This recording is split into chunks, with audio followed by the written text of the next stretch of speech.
La más grande bendición que podemos tener, tu presencia, tu amor, tu perdón, tu guía y tu victoria, Señor.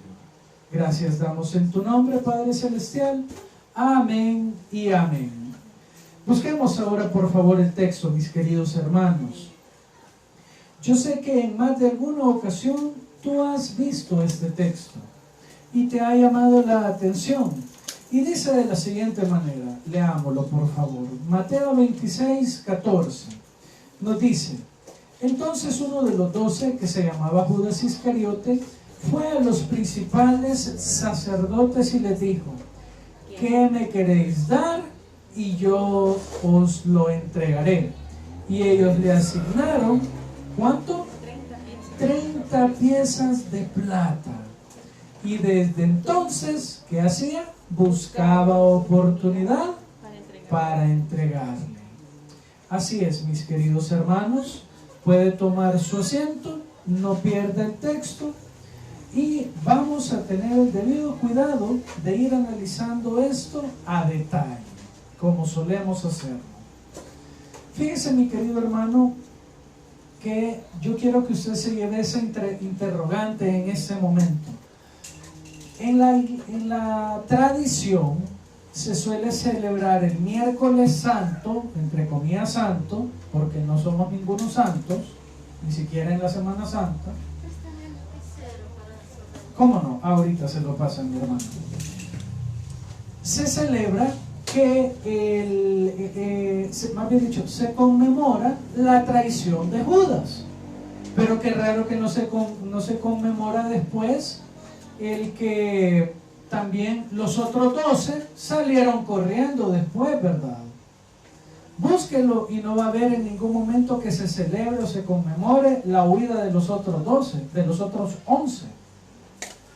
¿Por qué? Mi intención, mi querido hermano, mi querida hermana, es que nos autoevaluemos y veamos si tenemos la actitud de Judas o la actitud de Pedro. Y si usted cree que no encaja en ninguna de las dos, preocúpese, mi hermano. ¿Por qué? Porque quiero dejarle sembrada una pregunta muy interesante. ¿Cuánto vale Cristo para ti? El diablo ahorita le garantizo que tiene las antenas, pero al pendiente.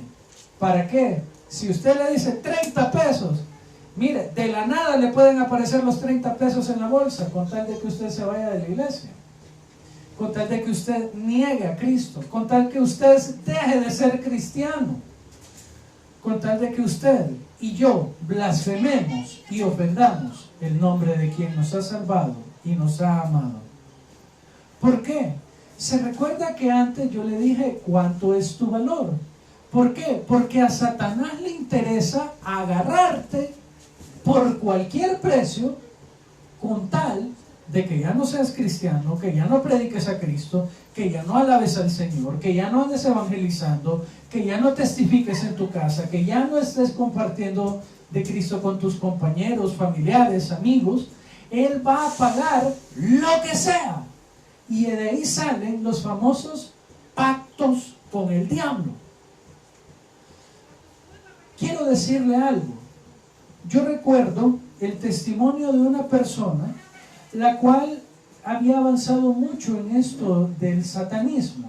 No de que se había tatuado al diablo y que se había puesto los cachos. No, este era de los de veras. Lo veía bien vestidito, muy próspero, siempre rodeado de placeres, y su vida la había dedicado a Satanás. Y él había dicho que había hecho un pacto con el diablo. ¿Por qué? Porque él mismo se preguntó en una oportunidad: bueno, diablo, ¿qué me puedes dar a cambio de mi alma? Dice que rapidito se le puso enfrente, no el diablo, sino que las oportunidades. Y él cayó. Ok, hagamos negocio. ¿Te suena familiar? Mira el texto en este momento. Judas Iscariote, que fue a los principales sacerdotes y les dijo: ¿qué me queréis dar y yo os lo entregaré? Ajá, ustedes quieren matar a Jesús, ¿verdad? Ok, ¿cuánto me avientan ahorita? Y se quedaron, de plano lo vas a traicionar. Sí, hombre, dígame cuánto me da. Y ellos le asignaron 30 piezas de plata. Qué interesante. Porque es justo 30 piezas de aquel entonces, $30, 30 colones, 30 euros, lo que usted le quiera poner. 30 piezas de plata era el precio de un esclavo. ¿Qué te puedo decir en este momento, mi querido hermano? Mire, si usted va a vender a Jesús, por lo menos póngalo caro, hermano. Pastor, ¿y por qué me está dando ese consejo tan satánico? ¿Acaso es usted santo? ¿Usted jamás le ha fallado a Jesús? ¿Con que yo le fallo a cada rato? Si no, por favor, venga y dirija usted el culto, mi hermano. Vea, que no es tan fácil. No, mis hermanos, la única diferencia, y se lo he insistido a lo largo de estos años de ministerio, la única diferencia entre usted y yo es que yo soy el que estoy parado aquí con el micrófono.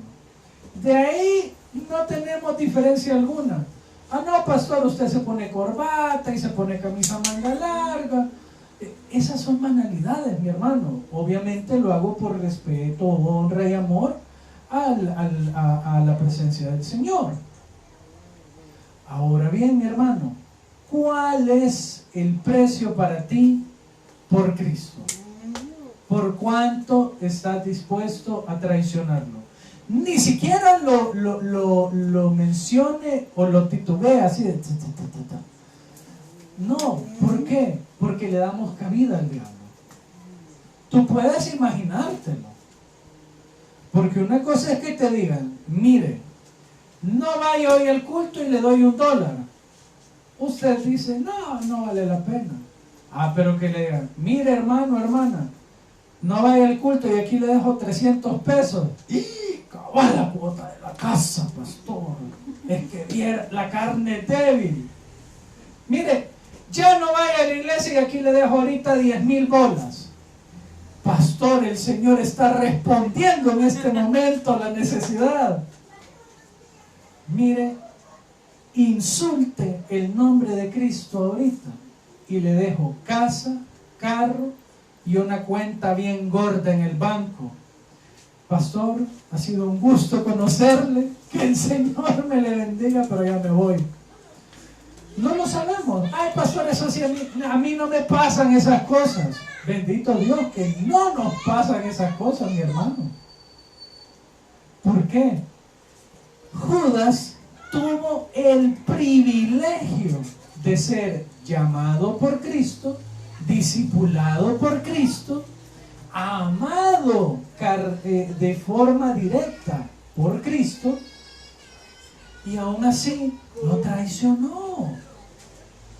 Lo traicionó por el precio de un esclavo. Y no se olvide algo, mi hermano. Un esclavo en aquel entonces no era una persona. En el derecho romano se les dicen que eran res, no la res que usted ve como allá como la vaca. Una vaca era más cara que un esclavo. Irónico, ¿verdad? A Cristo lo vendieron por el precio de un perro, de un chucho, de un esclavo, de un animal, y quizás hasta más barato. Dependía el movimiento económico en ese momento. Pero 30 piezas de plata era el precio estimado de un esclavo. ¿De qué fue esclavo Judas? Mucha gente, y yo se lo pregunté en muchísimas ocasiones al Señor, de que si Judas nunca fue cristiano. Yo tenía esa gran duda de que si Judas había sido cristiano o no, que si había creído en Jesús. Pero ahora, con toda autoridad, en el nombre del Señor y en el respaldo del Espíritu, yo le puedo decir que él nunca fue cristiano. Para que quedara cimentado y que quedara firme en nosotros, que aún podés pasar metido en la iglesia todos los días, las 24 horas, así como los hermanos Ardón que viven en la iglesia prácticamente. Ves, si es la casa de nosotros, pastor. Que pasan aquí en la iglesia. Podés dar todo tu dinero a la iglesia. Podés hacer las 1001 penitencias. Podés hacer las 1001 obras buenas, entre comillas, y todo eso no te salva. Se dice que Judas tuvo la muerte de un perro. ¿Por qué? Porque a los animalitos en antaño, cuando no se les quería, simplemente se les ahorcaba. Así como cuando no se querían ya más los esclavos, solamente se les mataba. Y no había problema. ¿Por qué? Porque eran cosas.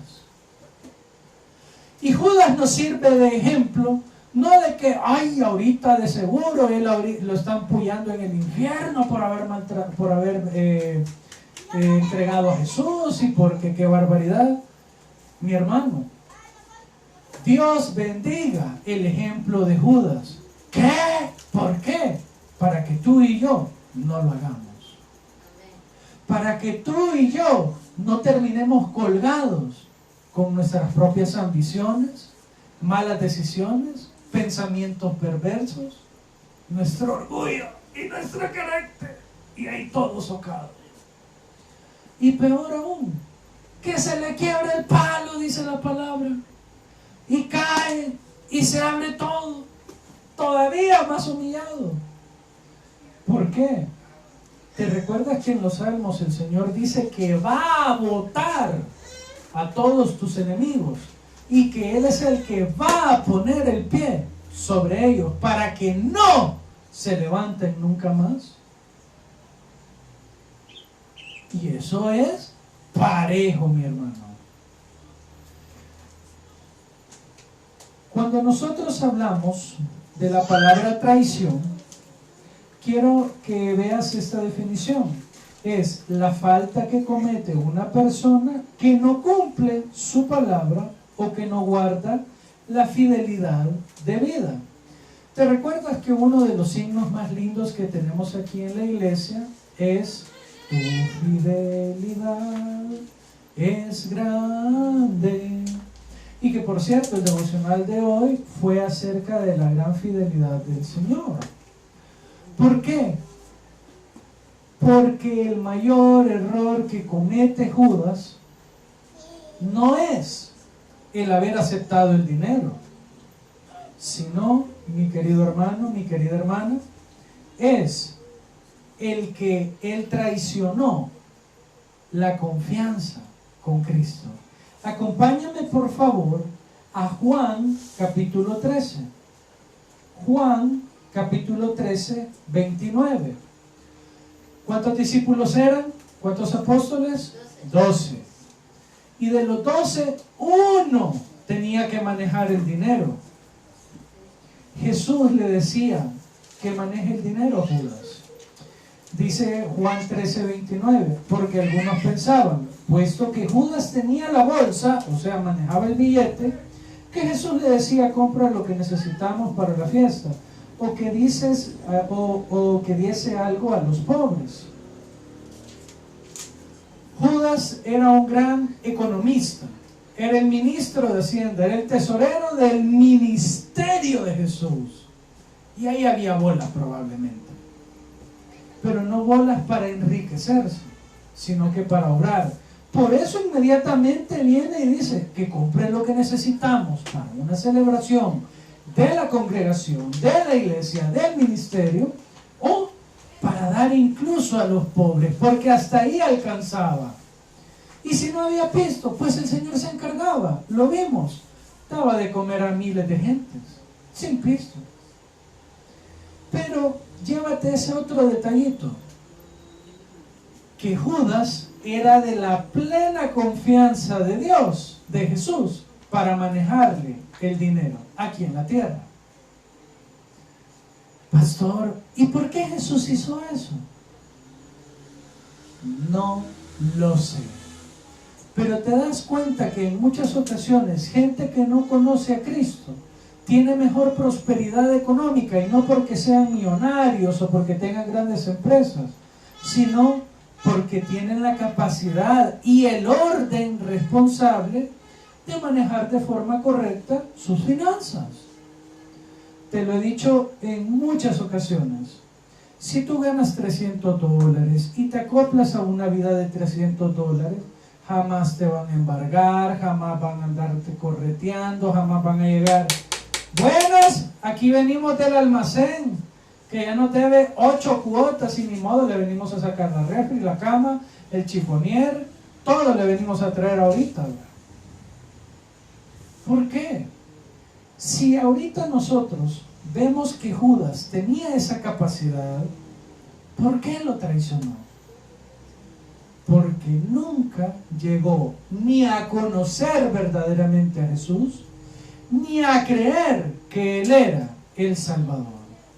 Mucha gente está en el infierno sabiendo que Jesús era Cristo, el Mesías, y que Él murió en la cruz. Ellos sabían todito. Eso incluye pastores, sacerdotes, ministros, misioneros, líderes, etc. Y lo sabían, y hasta cantaban de ello, pero nunca lo creyeron. Y eso es lo que verdaderamente tenemos que tomar en consideración en este tiempo, mis hermanos. No que Judas fue un gran traidor y que se pudre en el infierno, sino que tú y yo podríamos llegar a ser un Judas alguna vez. Pero yo tengo a Cristo en el corazón, pastor. Espérenme, ¿se acuerda que lo estamos comparando a Judas? ¿Con quién? Con Pedro. Para ello, quiero que por favor me acompañe a Mateo 26. Mateo 26, 69.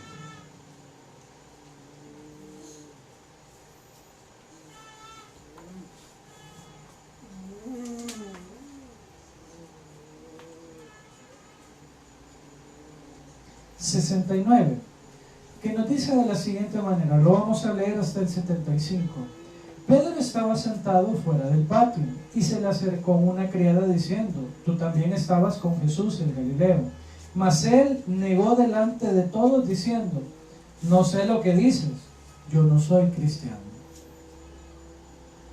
Saliendo él a la puerta, le vio otra vez y le dijo a los que estaban ahí: también estaba con Jesús el Nazareno. Pero él se negó otra vez con juramento. Lo juró, mi hermano: no conozco al hombre, no sé quién es Jesús. Sigue en el 73. Un poco después, acercándose los que por allí estaban, dijeron a Pedro: verdaderamente tú eres uno de ellos, porque aún tu manera de hablar te descubre. Entonces él comenzó a maldecir y a jurar: no conozco al hombre. Y enseguida cantó el gallo.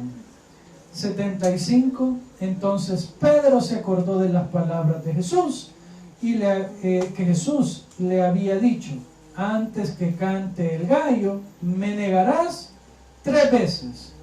Y saliendo fuera, lloró amargamente. Mis queridos hermanos, aquí ya vamos a comenzar a ver las diferencias entre cuando un cristiano ha pecado, ha fallado, ha cometido una barrabasada, a alguien que se autodenomina cristiano y le puede valer un pepino y solamente tiene el remordimiento carnal de que, ay hombre, la regué, ¿verdad? A diferencia de alguien que sabe que le ha fallado a un ser amado, que sabe que le ha fallado, que ha traicionado, que ha negado, que prácticamente lo dejó solo. ¿Te suena familiar? Que te dejaron solo en el peor de tus momentos, que te dejaron abandonado. Quien tú creías que te iba a ayudar fue el primero en salir corriendo. ¿Por qué la gente no lo llama: ay, qué Judas sos? ¿Por qué no le dicen: ay, qué Pedro sos? Porque Pedro, al final, mis queridos hermanos, Pedro vino y así saliendo fuera, lloró amargamente. Aquí quiero denotar algo muy importante, mis hermanos. Cuando tú o yo le hemos fallado al Señor Jesús, nosotros tenemos una de dos opciones. O, como te digo, que no nos importe, o venir delante de su presencia a arrepentirnos. Pastor, ¿qué es lo que hizo Judas? Tú conoces perfectamente la historia. Él vino y cuando ya vio la cosa peluda, después de que él llegó que a él le llegaron el precio, viene él y vamos a Mateo 27, mis hermanos. Mateo 27, desde el versículo 3. Judas se arrepintió, entre comillas, y salió corriendo. ¿Para dónde? Para donde los que lo habían comprado, donde le habían sobornado, le habían llegado el precio. Digámoslo así, salió corriendo donde el diablo. Y les dice, entonces Judas, el que le había entregado, viendo que era condenado, devolvió arrepentido las 30 piezas de plata a los principales sacerdotes y a los ancianos, diciendo, yo he pecado entregando sangre inocente. Mas ellos dijeron, ¿qué nos importa a nosotros? Allá tú. Porque justo eso es lo que te va a venir a decir el diablo y el mundo. A mí no me importa que ahorita estés enfermo, acabado, hecho leña, angustiado, encarcelado, todo acabado. Yo ya me plací de vos. ¿Me querés devolver el pisto? Por maje, aquí yo te lo agarro. Pero yo no te voy a dar perdón, dice el diablo. ¿Por qué? Porque él no tiene ni el poder, ni la capacidad, ni la autoridad para perdonar, sino que solamente lo tiene uno que se llama Cristo Jesús, Señor nuestro. Amén, mis hermanos. Entonces sigue en el 5 y 6, siempre de Mateo 27. Y arrojando las piezas de plata en el templo, todavía las llevó a la iglesia, y fue y se ahorcó. Y los principales sacerdotes, tomando las piezas de plata, dijeron, no es lícito echarla en el tesoro de las ofrendas, porque es precio de sangre. Híjole, mira, estas moneditas, si vienen manchadas de sangre, ¿verdad? No, y con esto del karma, peor todavía esto, ¿verdad? Con esto del karma, mejor hagamos una buena obra con este pisto. ¿Y qué vamos a hacer? Y después de consultar, compraron con ellas el campo del alfarero para sepultar a los extranjeros, para sepultura de los extranjeros, por lo cual aquel campo se llama hasta el día de hoy campo de sangre. Qué bonito, ¿verdad? Hagamos una buena obra con este pisto. ¿Para qué? Para traer paz a nuestra conciencia. De nada sirve, mi hermano. Y aquí quiero compartirte el resto del testimonio de este satanista. Tú, si tienes un poco de tiempo, lo puedes encontrar en internet. Que él viene y es impactado por Cristo. Se le acerca a una misionera, lo evangeliza, definitivamente guiada por el poder y la autoridad de Cristo. Y él se ve enfrascado en algo muy traumático para él, lo menciona. Si yo ya le vendí mi alma al diablo, ya disfruté de los placeres y el pago que él me dio, ¿cómo me va a poder salvar Cristo? Y él entró en un proceso y en un par de días se logró comprender en su corazón que Cristo tenía toda la autoridad para perdonarlo. Y para literalmente decirle al diablo, esta alma es mía y punto. ¿Tiene algo que renegar? ¿Qué va a decir el diablo? No, jefecito, eso es suyo porque usted lo dice. ¿Por qué? Recuerda, el diablo no tiene ni la autoridad, ni la capacidad, y mucho menos la misericordia de perdonarte. Cuando tú y yo fallamos, no hay que ir al mundo. Claro, si está en tu posibilidad pedir perdón y resarcir, hazlo. Pero al primero que nosotros tenemos que ir es a Cristo. Y te quiero citar el ejemplo de Lázaro. ¿Te recuerdas que él había sido un ladrón corrupto, político, de los buenos? ¿Por qué? Porque hasta 4 veces le iba a devolver a la gente. Si le había robado un peso, les iba a devolver 4, hombre. O sea que había bolas. Entonces, él viene y recibe a Jesús. Él entiende que Él es su Salvador. Y le pide perdón a Jesús, no a los que le había robado. ¿Ah? No, Lázaro. Saqueo es la cosa. Saqueo, Lázaro le estaba diciendo. Saqueo. Y el Señor le dice, si querés devolverlo, devuélvelo. Está bueno, porque estás testificando mi gloria. Hacelo. Pero ¿qué tal tú y yo que quizás no podemos devolverlo? Una persona que tomó la vida de otra, ¿cómo lo revive? No puede. Pero ¿quién puede perdonar incluso la muerte? Cristo. ¿Quién puede perdonar incluso que tú hayas vendido tu alma al diablo? Cristo. ¿Por qué? Porque su poder y autoridad es absoluta, mi hermano. Y esas cosas, este tipo de puntos, mi hermano, es el que nosotros tenemos que conmemorar, recordar y afianzar en nuestro corazón en este tiempo. Y ahora que hoy, que es un culto de alabanza y adoración, ¿cómo no voy a alabar al que me es fiel por siempre? ¿Cómo no voy a adorar al que me perdona, aún yo incluso habiéndole vendido el alma al diablo? ¿Cómo no lo voy a adorar? ¿Cómo voy a dudar de su poder? ¿Cómo voy a creer que todo esto es un simple cuento cuando hasta la ciencia, hasta los medios, hasta la creación y el millares de personas lo testifican así? Cristo no necesita que tú y yo lo defendamos. Cristo se puede defender solo. Nunca olvides eso, mi hermano. Cristo no necesita de ti en nada. Somos tú y yo los que necesitamos hoy, mañana y siempre a Cristo en nuestro corazón. Es por eso que quiero que por favor vayamos para terminar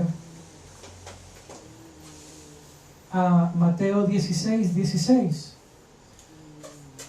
El que creyere todas estas palabras y fuere bautizado será salvo, mas el que no creyere será condenado.